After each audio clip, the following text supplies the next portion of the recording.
हरियाणाच्या निवडणुकीमध्ये खरं तर राष्ट्रीय स्वयंसेवक संघाने कार्य केल्यामुळे तिथे यश मिळाले असं अनेक तज्ज्ञांचं म्हणणं आहे।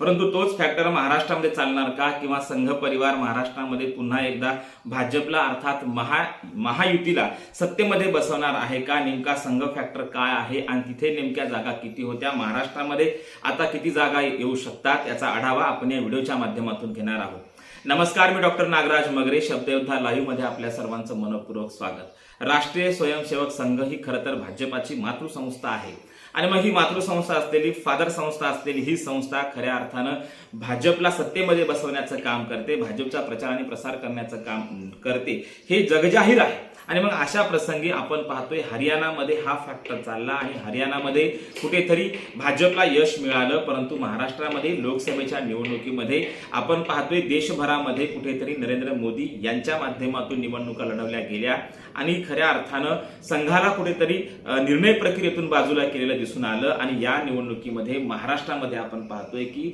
भाजपला यश मिळालं नाही, विशेषतः महायुतीला यश मिळालं नाही, महाविकास आघाडीला यश मिळालं।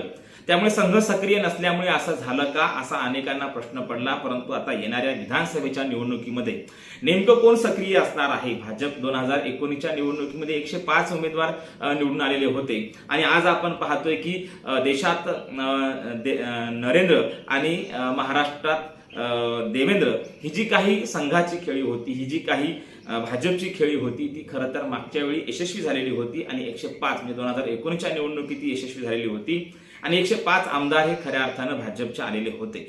परंतु 105 आमदार येऊन सुद्धा सत्तेचे गणित जुळवत असताना उद्धव बाळासाहेब ठाकरे हे काँग्रेस राष्ट्रवादीकडे गेले आणि सत्ता ही त्यांच्याकडे गेली आणि त्यानंतर मात्र महाराष्ट्रातला जो हिंदुत्ववादी मतदार आहे तो नाराज झाला आणि तिकडे आपण पाहतोय मोठ्या प्रमाणामध्ये लोकांमध्ये एक वेगळी लाट निर्माण झाली आणि उद्धव बाळासाहेब ठाकरे यांच्या पक्षाची अर्थात शिवसेनेची पुढे 2.5 वर्षानंतर 2 शकले उडाली, 2 पक्ष निर्माण झाले, एकनाथ शिंदे यांचा एक पक्ष आणि दुसरा जो आहे तो अर्थात उद्धव बाळासाहेब ठाकरे यांचा गट। आणि मग ही शिवसेना फुटल्यानंतर हिंदुत्ववादी मतांना अर्थात ज्या मतदारांनी हिंदू या शब्दावरती, हिंदू राष्ट्रवादावरती विधानसभेमध्ये भाजप आणि शिवसेनेला मते दिलेली होती, असा मतदार वर्ग खुश झाला। आणि आपल्या लक्षात येतं की जेव्हा शिवसेनेमध्ये फूट झाली आणि फूट झाल्यानंतर पुन्हा भाजप सोबत जाऊन एकनाथ शिंदे यांनी खऱ्या अर्थानं जी नैसर्गिक युती ज्याला म्हणू ती युती केली आणि काँग्रेस राष्ट्रवादीला दूर ठेवून ते भाजप सोबत गेले आणि भाजप सोबत जाऊन 2.5 वर्षाचं का होईना पण सरकार स्थापन केलं। परंतु हे सरकार स्थापन केल्यानंतर एकनाथ शिंदे स्वतः मुख्यमंत्री झाले आणि 105 आमदार असलेल्या देवेंद्रजी फडणवीस यांना मात्र खरं तर मुख्यमंत्री पदापासून थोडंसं दूर राहावं लागलं, त्यांना उपमुख्यमंत्री पदावर समाधान मानावं लागलं। हे दुःख कायम भाजपला आहे, कायम संघ परिवाराला आहे। आणि मग याच्यातूनच आज आपण पाहतोय हरियाणाच्या निवडणुकीमध्ये यश आल्यानंतर आज कुठेतरी महाराष्ट्राच्या विधानसभाच्या निवडणुका जाहीर झाल्यात आणि या विधानसभेच्या निवडणुकीमध्ये संघाला निर्णय प्रक्रियेमध्ये सामावून घेण्याचं काम पुन्हा एकदा भाजपने केल्याचं दिसून येते। आणि जर मग संघ या प्रक्रियेमध्ये आला तर आपल्या लक्षात येईल की मागच्या वेळी 400 पारचा नारा दिला तो नरेंद्र मोदी साहेबांच्या खरं तर याच्यावरती ह्या निवडणुका, प्रभावावरती निवडणुका लढवल्या होत्या, संघाला कुठेतरी बाजूला ठेवलेलं दिसून आलं। परंतु त्या निवडणुकीमध्ये महाराष्ट्रामध्ये भाजपला अपयश आलं आणि महाविकास आघाडीला यश आलं। परंतु याच पार्श्वभूमीवर पुन्हा असं घडू नये, महाराष्ट्रामध्ये लोकसभेसारखी स्थिती होऊ नये म्हणून आज आपण पाहतोय भाजप कुठेतरी संघाला सक्रिय करून घेत आहे आणि संघाला निर्णय प्रक्रियेमध्ये घेत असताना आपल्याला दिसून येते। आणि या इकडे आपण पाहतोय की 400 पारचं स्वप्नही भंगलं आणि महाराष्ट्रामध्ये सर्वाधिक कमी जागा आल्या आणि या पार्श्वभूमीवर आज आपण पाहतोय महाराष्ट्रामध्ये संघ परिवार सक्रिय होताना दिसत आहे।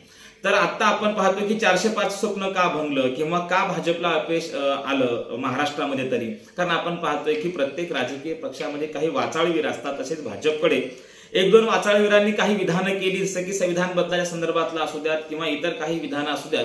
हे विधानं केल्यामुळे कुठेतरी संविधान बदलाचा खोटा नॅरेटिव्ह तयार करावा लागला आणि विरोधकांनी तो तयारही केला आणि तो जनतेमध्ये पसरवला संविधान बदलाचा। आणि हाच फॅक्टर, संविधान बदलाचा आणि सोबत जरांगे फॅक्टर, या 2 गोष्टीमुळे महाराष्ट्रामध्ये आणि एकीकडे संघ निवडणुकांपासून दूर होता महाराष्ट्रामध्ये लोकसभेला, आणि या 3 गोष्टीमुळे नंबर 1 संघ निवडणुकीपासून दूर असणे, नंबर 2 जरांगे फॅक्टर आणि तिसरं वाचाळवीरांची काही विधानं यामुळे महाविकास आघाडीला महाराष्ट्रामध्ये एक मोकळं रान झालं आणि याचा फायदा घेऊन त्यांना सर्वाधिक जागा मिळाल्या आणि भाजपला या राज्यामध्ये लोकसभेला अपयश पदरात पाडून घ्यावं लागलं आणि 400 पारचं स्वप्न देखील भंगलं. आणि मग अशा प्रसंगी आपण पाहतोय आज महाराष्ट्रामध्ये खरं तर प्रत्येक राज्यामध्ये एक असा एक समुदाय आहे जो स्ट्रॉंग असतो, तो सामाजिकदृष्ट्या स्ट्रॉंग असतो, बलशाली असतो, तो राजकीय दृष्ट्याही असतो आणि तो सर्वच आघाड्यावरती अर्थात लोकसंख्येच्या दृष्टीने देखील तो मोठ्या प्रमाणामध्ये असतो. हा प्रत्येक राज्यामधला एक समुदाय असा आहे. तसा महाराष्ट्रामध्ये मराठा हा समुदाय सामाजिक आणि आर्थिक आणि राजकीय दृष्ट्या आपल्याला स्ट्रॉंग असलेला दिसून येतो, बलशाली असलेला दिसून येतो, लोकसंख्येच्या दृष्टीने देखील तो बलशाली आहे. आणि मग असा बलशाली असलेला समुदाय आज महाराष्ट्रामध्ये निर्णायक ठरण्याची दाट शक्यता आपल्याला दिसून येते, ती नाकारता येत नाही. परंतु राजकीय दृष्टीने बलदंड असलेला हा समुदाय एकत्र नाही हे देखील तितकंच सत्य आहे. आणि मग प्रत्येक राज्यामध्ये एक समुदाय जरी बलशाली असला तरी जर ते एकत्र नसतील तर मात्र आपल्या लक्षात येतं की तिथे निवडणुकीला अपयशाला समोर जावं लागतं. परंतु मागच्या निवडणुकीमध्ये जरांगे फॅक्टरमुळे हा समुदाय एकत्र आल्याचं दिसून आलं. विधानसभेला देखील ते चित्र निर्माण होऊ नये आणि म्हणून आज आपण कुठेतरी पाहतो की हरियाणा सारखा विजय महाराष्ट्रामध्ये भाजपला आणि संघ परिवाराला मिळवायचा आहे. परंतु भाजपने लोकसभेला संघाला सोबत नाही घेतल्यामुळे किंवा निर्णय प्रक्रियेपासून थोडं दूर ठेवल्यामुळे महाराष्ट्रात त्यांना लोकसभेला अपयश पत्करावं लागलं. परंतु ती चूक आता भाजप करणार नसल्याचं दिसून येते. आता पुन्हा एकदा सक्रिय होताना आपण पाहतोय की संघ हा सक्रिय होतोय आणि भाजप देखील निर्णय प्रक्रियेत संघाला सामावून घेत आहे. आणि म्हणून महाराष्ट्रामध्ये मराठा, मुस्लिम, धनगर, बौद्ध, माळी, वंजारी हे समुदाय जे आहेत ते मोठ्या संख्येने असलेले समुदाय आहेत. नेमके या समुदायाची मतं कोणाच्या पारड्यामध्ये पडतील ते देखील या यश अपयशावर अवलंबून आहे. 400 पारचा नारा दिला परंतु तो भंगला. केवळ संघाला निर्णय प्रक्रियेत महाराष्ट्रामध्ये घेतलं नाही, मग इथे देखील जागा कमी आल्या आणि भाजपाची जी परिस्थिती होती खरं तर संघानं लक्ष ठेवून होते संघ की भाजपची ज्या धुंदीत निवडणुका लढल्या, ज्या गुंगीत लढल्या होत्या, ती धुंद आणि गुंगी खरं तर उतरवण्याचं काम संघानं केलेलं आहे. आणि म्हणून पुन्हा एकदा संघाच्याच दारामध्ये भाजपला जावं लागतंय आणि भाजप पुन्हा एकदा भाजपला निर्णय प्रक्रियेमध्ये घेऊन खरं तर सक्रिय करून घेणं हे भाजपसाठी मोठं आव्हान आहे आणि ते करत आहेत. आणि म्हणून महाराष्ट्रामध्ये आपण पाहतोय ज्या पद्धतीने लोकसभेच्या निवडणुका लढवल्या होत्या ती भाजपची धुंद आणि गुंगी ही खरं तर संघ परिवारानं उतरवलेली आहे. आणि म्हणून पुन्हा एकदा संघ परिवार सक्रिय होतोय आणि मग हा संघ परिवार सक्रिय झाला तर पुन्हा एकदा सत्तेमध्ये येण्याचं स्वप्न हे खरं तर देवेंद्र फडणवीस साहेबांचं पूर्ण होऊ शकते. आपण पाहतोय की 2.5 वर्ष सत्तेमध्ये सत्ता पालट झाला, 105 आमदार असून सुद्धा विरोधात बसावं लागलं. 2.5 वर्ष पुन्हा अनेक महाराष्ट्रात घडामोडी घडल्या, पुन्हा सत्तेमध्ये भाजप आला. परंतु सत्तेमध्ये आला तरी मुख्यमंत्री या पदावरती मात्र भाजपचे देवेंद्र फडणवीस साहेबांना बसता आलं नाही, कारण तसे राजकीय गणित जुळवावे लागले. यासाठी शिवसेनेचे एकनाथ शिंदे यांना खरं तर मुख्यमंत्री पदावर बसवावं लागलं. हे कुठेतरी खंत, हे कुठेतरी दुःख अनेक वेळा अमित शहा असतील किंवा मोठे नेते असतील हे भाजपचे नेते म्हणून दाखवतात, बोलून दाखवतात.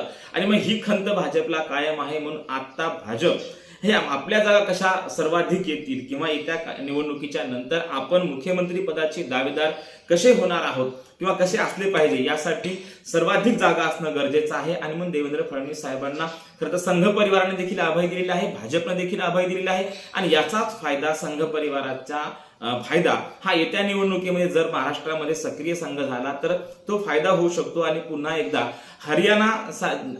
हरियाणाचं यश आलं तसं पुन्हा एकदा महाराष्ट्रामध्ये भाजप आणि मित्र पक्षाला यश येऊ शकतं. आणि याच्यातून आपल्याला लक्षात येतं की हरियाणाचा फॅक्टर सध्या संघ आणि भाजप महाराष्ट्रामध्ये चालवत आहे. संघाचं काम देखील चांगलं आहे, ग्राउंड लेवलला काम आहे, सर्वसामान्य माणसांमध्ये काम आहे. हिंदू राष्ट्रवाद असेल किंवा राष्ट्रवाद असेल अशा आक्रमक राष्ट्रवादाची भूमिका घेऊन संघ कायम पुढे असतो. आणि म्हणून आपल्या लक्षात येतं की महाराष्ट्रामध्ये संघ परिवाराची खरं तर गरज ही भाजपला भासणार आहे आणि भाजप देखील ती त्या दिशेनं प्रयत्न करत आहे. परंतु आपण 2019च्या निवडणुकीवरती, विधानसभेच्या निवडणुकीत जर थोडासा प्रकाश टाकला तर आपल्या लक्षात येतं की भीमा गोरेगावची दंगल होते 2018ला. नंतर मोठ्या प्रमाणामध्ये दलित नेतृत्व जे गावागावापर्यंत आणि एक आक्रमक नेतृत्व म्हणून आपण बाळासाहेब आंबेडकरांकडे पाहतो. आणि 18च्या नंतरच्या ज्या निवडणुका झाल्या, अर्थात 2019ची निवडणूक झाली, हे चांगले मतं खरं तर वंचित बहुजन आघाडीने घेतले आणि 18ला भीमा कोरेगावची दंगल होते आणि इकडं सर्वसामान्य लोकांमध्ये आणि मोठी दलित शक्ती या दंगलीच्या नंतर बाळासाहेब आंबेडकरांच्या पाठीशी उभी राहते। ही खरं तर या निवडणुकीच्या दृष्टीने अत्यंत एक समीक्षात्मक नजरेने बघण्यासारखा आहे आणि तो फायदा पुन्हा एकदा भाजपला झाला होता। तसा आता आपण पाहतोय महाराष्ट्रामध्ये वंचित बहुजन आघाडीचं फॅक्टर आहे, तिकडे जरांगे फॅक्टर आहे, इकडे आपण पाहतोय संघ परिवार आहे। या सर्व याच्यामध्ये नेमका फॅक्टर कोणात चालतोय, नेमका या येणाऱ्या विधानसभेच्या निवडणुकीमध्ये कोण सक्रिय होते, कोण खऱ्या अर्थानं भाजपला अर्थात महाविकास आघाडी असेल, महायुती असेल, यांना कोणत्या फॅक्टरचा फटका बसणार आहे आणि कोणाचा फायदा होणार आहे हे त्या निवडणुकीला समजणार आहे। धन्यवाद।